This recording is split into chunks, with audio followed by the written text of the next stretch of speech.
I am John Fetter, a product manager in emerging chemical synthesis. Today I will be telling you about our DNA-encoded fragment library that can be used for drug discovery screening. This slide shows examples of our cutting-edge research products across the drug discovery workflow. Starting on the left, this DNA-encoded library, also referred to as DEL, is used during the early discovery phase when you're trying to find hits and develop them into lead compounds. We also offer Synthia software that can be used to design efficient synthesis reactions. Our photoreactors can help improve experimental reproducibility. We're offering protein degrader building blocks, and we also offer polymers and nanoparticles that can be used for drug delivery.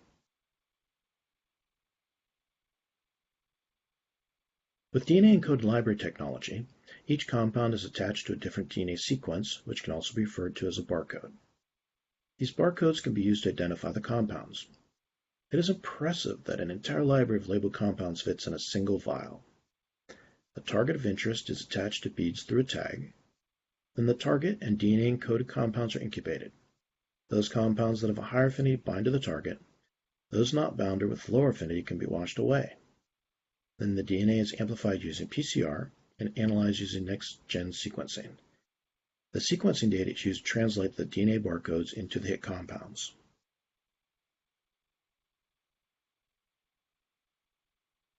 The DyNAbind DNA-Encoded Library that we're offering is different from other DELs in a couple ways. First, the library contains small compounds referred to as fragments. Second, the DNA can hybridize and form dimers so that pairs of compounds can bind to targets. The library has 614 labeled fragments. Since pairs of any combination of two fragments can form, there are more than 370,000 combinations. There's also flexibility in how a compound pair can bind to a target. This way the library covers even more chemical space than 370,000 compounds. After you get hits, you can test various linkers with the compound pairs to optimize binding affinity. Single binders can also be detected. We are offering this DEL technology as a kit. In the past, DEL technology could be accessed through CRO agreements with milestone payments. It was also possible to set up an internal DEL screening program, but that could be a huge investment. This kit allows for testing without any agreement. In this kit are 5 identical vials. Each of these can be used for one experimental condition. For example, you could test your target in triplicate and include 2 negative controls. During analysis, the data associated with each vial will be used to generate a list of hits for that experimental condition. Here are more details on the library design. The rule of 3 from the Congreve paper was a guide during compound selection. Compounds were intentionally selected to be diverse. The average Tanimoto similarity score is low at 0.195, indicating diversity. Pains, pan-assay interference compounds were removed, and compounds known to be toxic were removed.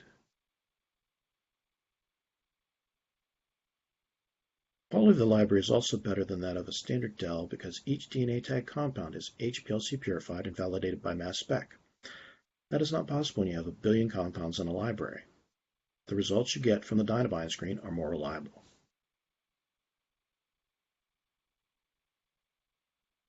On the product page on our website, we have 2 protocols. They can be found on the page under Documents. One is for the assay, and the other is for loading the next-gen sequencing data into our portal for analysis.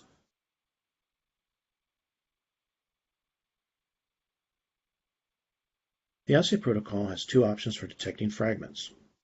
One is for using a his-tag protein with magnetic beads, and the other is for using a biotin tag protein with streptavidin-cephurose beads. The protocol also has details for the PCR amplification of the barcodes, and then for the next-gen sequencing.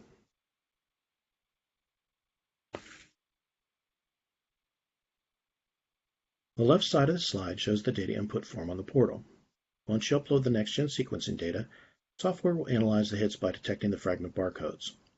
It will provide the top 20 for each of 5' single hits, 3' single hits, and paired hits. On the right, you can see an example of the output, where we give the actual structures. There's no additional charge to use the software to see the structures. It is a good idea to run the protocol to detect the single and paired hits. You will likely see overlap between the 5' and 3' hits. Weaker binders may not overlap since the DNA tags can influence them. Typically, some of the single hits will show up in the pairs, but not all of the pairs will show up in the single hits.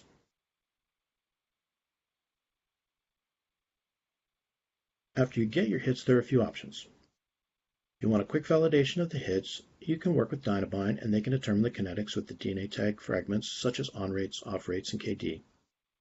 They can also do affinity maturation, in which one fragment is held constant and the other is varied. If you want to do your own validation, you can order the fragments, and most of them will be available in our catalog.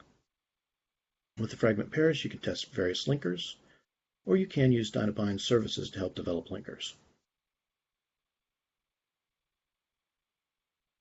How do you buy the kit?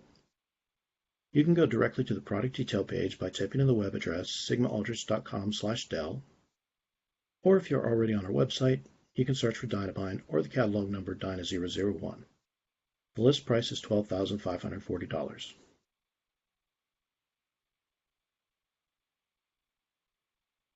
If you would like to learn more about DEL screening, in 2019 we had a special issue of the Acta containing 2 reviews on DEL technology. One review gives more background on the development of the fragment DEL screening library. The second review discusses different types of chemical reactions that are compatible with DNA that can be used to create DELs.